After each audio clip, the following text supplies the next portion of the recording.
একটা জিনিস পরিষ্কার বলে দিই, এই প্রেস ব্রিফিংটা হচ্ছে এই মন্ত্রণালয়ের অগ্রগতি এবং এটা খুব গুরুত্বপূর্ণ যে আমি আপনাদেরকে সেটা জানাই। আমাদের মহিলা মন্ত্রণালয় এবং সমাজ কল্যাণ এখন রাষ্ট্রীয় পর্যায়ে আলোচনায় যাওয়াটা এই মুহূর্তেটার ভিতরে না ঢোকানোটাই ভালো। ঠিক আছে, 2 মাস তো সবারই হয়েছে। আমি আমারটা দিই। সমাজসেবা অধিদপ্তর হতে 29 সেপ্টেম্বর 2024 তারিখে জুলাই শহীদ স্মৃতি ফাউন্ডেশনকে আমরা সারা দেশে কাজ করার অনুমতি দিয়েছি। এটা একটা আপগ্রেড হলো আপনাদের। আর এই পর্যন্ত হাসপাতালে সমাজসেবা কার্যালয় এবং উপজেলা রোগী কল্যাণ সমিতির মাধ্যমে বৈষম্য বিরোধী আন্দোলনে আহত শিক্ষার্থী জনতাকে মোট 82,74,798 টাকার সেবা প্রদান করা হয়েছে আমাদের তরফ থেকে। ডিসেম্বরে 2024-এর ভেতরে বাংলাদেশ সরকারের নিকট বাজেট সাপোর্ট যুক্ত হবে $750 মিলিয়ন, যার একটি বিষয় পলিসি পর্যায়ে বাস্তবায়ন ও এই মন্ত্রণালয় করছে। তো এখানে এটা উল্লেখযোগ্য, এই ডিসেম্বরের ভেতরে আমাদের এই পরিমাণ কাজ কিন্তু করে ফেলতে হবে। জুলাই অভ্যুত্থানে আহত ছাত্র শিবির শ্রমিক জনতা পুনর্বাসন চিকিৎসার জন্য $5 মিলিয়ন। এটা আপনারা ইতিমধ্যে আপনাদেরকে আমরা বলেছি, আমরা অনুমতি পেয়েছি, কিন্তু এটা ফর্মালিটির শেষ পর্যায়ে আমরা আছি। এটা খুব শীঘ্রই এটা ক্লিয়ারেন্স হবে, তাই তো? হ্যাঁ, আচ্ছা। আমরা একটা ইউআরএল দিয়েছি আপনাদেরকে, এটা দেব। একটা ইউআরএল দিয়েছি, একটা ইউনিফর্ম রিসোর্স লোকেটর। এর মাধ্যমে এটা তৈরি করা হয়েছে। এর মাধ্যমে আগামী 15/10/2024 থেকে 31/10/2024 তারিখের মধ্যে জুলাই অভ্যুত্থানে সকল আহত নিহত ছাত্র শ্রমিক জনতার তথ্যাদি নিজ উদ্যোগে অনলাইনে দাখিল করার বিষয়ে কার্যক্রম চলমান রয়েছে। এই বিষয়ে যথাশীঘ্র পুনরাবৃত্তি অবহিত করা হবে। আমাদের তথ্য ভান্ডারটির মাধ্যমে, দেখুন কেন এই কথাটা আমরা বারবার আনছি, কারণ এটা কিন্তু সহজ কাজ ছিল না, এটা এখনো সহজ কাজ নয়। এবং এটা কত বড় যে একটা কাজ, এটা বোধহয় চট করে বলে ফেলি বলে হয়তো আপনারা অনেক সময় অনুধাবন করেন না। আমরা যে এখনো শেষ করতে পারিনি, সে কবে শুরু করেছি, এটাই প্রমাণ করে যে দ্য টাস্ক ইজ বিগ।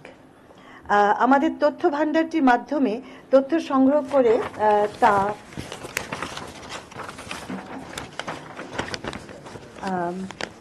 স্বাস্থ্য মন্ত্রণালয়ের তথ্য ভান্ডারের সাথে ক্রস চেক করে চূড়ান্ত তালিকার ক্ষতিগ্রস্ত ব্যক্তিবর্গকে নগদ অর্থ সহ বিভিন্ন সহায়তা প্রদান করা হবে।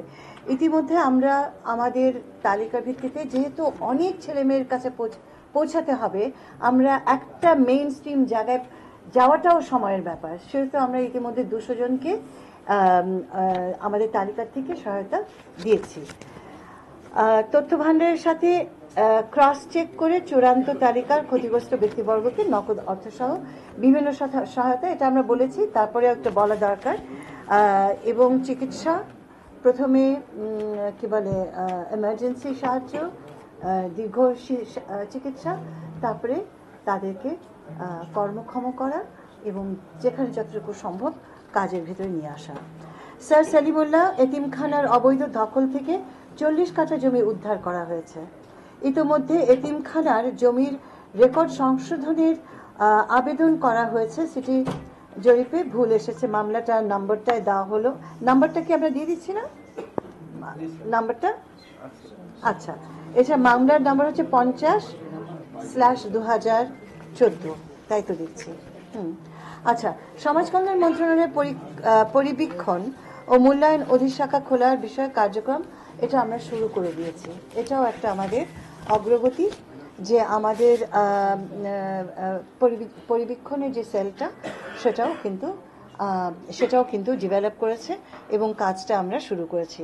সমাজ কল্যাণ মন্ত্রণালয়ের অধীনে শিশু পরিবার সহ নারী ও শিশুদের সকল আবাস স্থলে নিরাপত্তা ব্যবস্থার উপর স্ট্যান্ডার্ড অপারেটিং প্রসিজার্স তৈরির কাজ শুরু হয়েছে। আমাদের প্রত্যেকটা ইনস্টিটিউশনে, আমরা শিশুদের কথা বিশেষ করে বলি, কিন্তু আমাদের সব ইনস্টিটিউশনে লাগবে।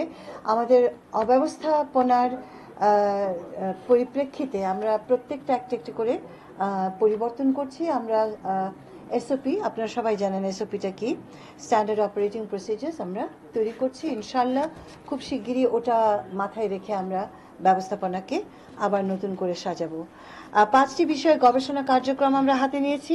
নারীর প্রতি সহিংসতা, কারণ ও প্রতিকার; শিশুর প্রতি সহিংসতা, কারণ ও প্রতিকার; সমষ্টিগত সহিংসতা, কারণ ও প্রতিকার, আন্তর্জাতিক ও জাতীয়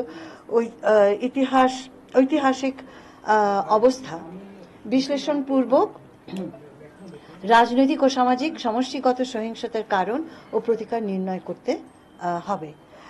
সিলেট জেলার বিশ্বনাথ উপজেলার রামপাশা ইউনিয়নের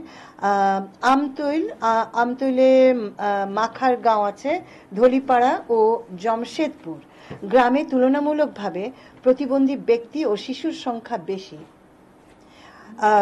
এটা হওয়ার কারণ ও প্রদেয় সরকারি সেবাসমূহ চিহ্নিতকরণ। দেখুন এই এলাকাটায় কেন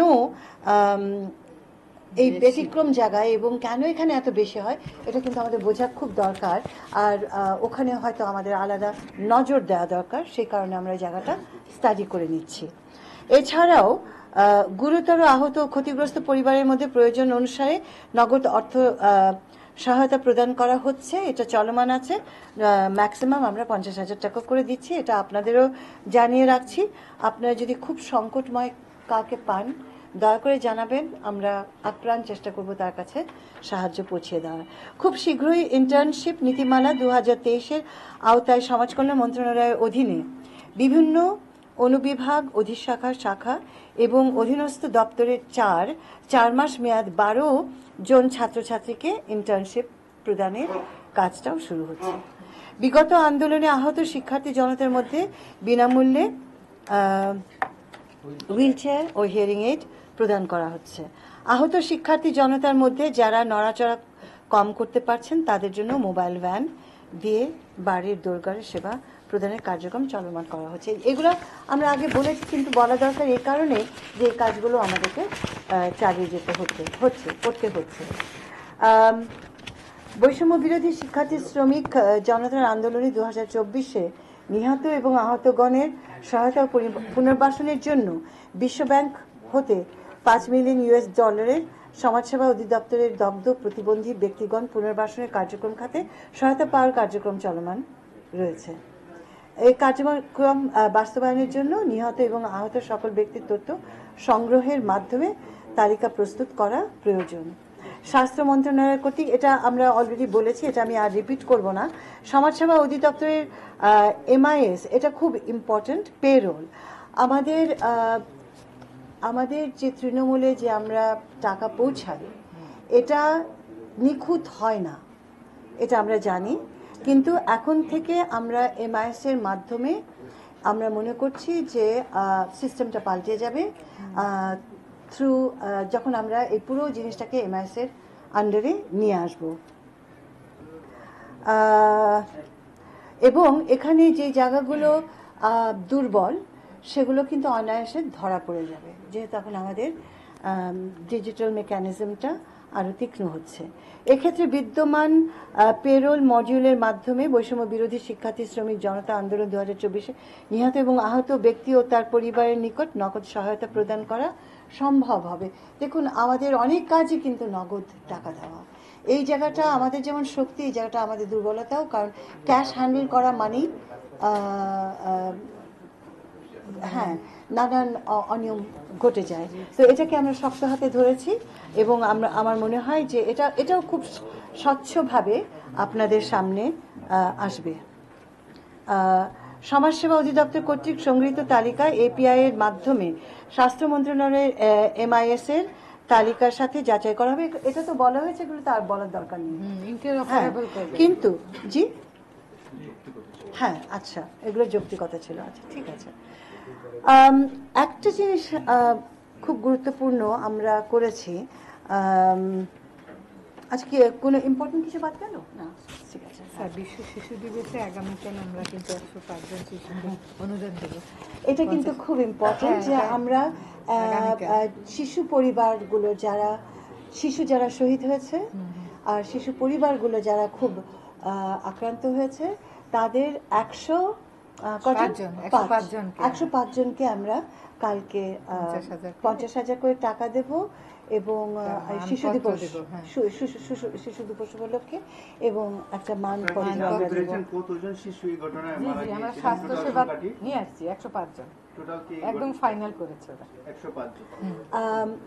তারপরেও আমি বলবো আপনারা এরপরও মাথায় আমরা রাখবেন ই যে করছি। তারপরে আমরা হয়তো ওই Verify সংখ্যাটা করছি। পাল্টাবে যখন আমরা আরো তথ্য হ্যাঁ, পাবো হ্যাঁ। হয়তো এটা এখন পাল্টাবে পর্যন্ত কিন্তু আর কি। এই মুহূর্তে আমরা এই হ্যাঁ, এই এখন মুহূর্তে পর্যন্ত। পর্যন্ত আমরা এটাই পেয়েছি আমরা এবং change এটাকে হতে দিচ্ছি। পারি।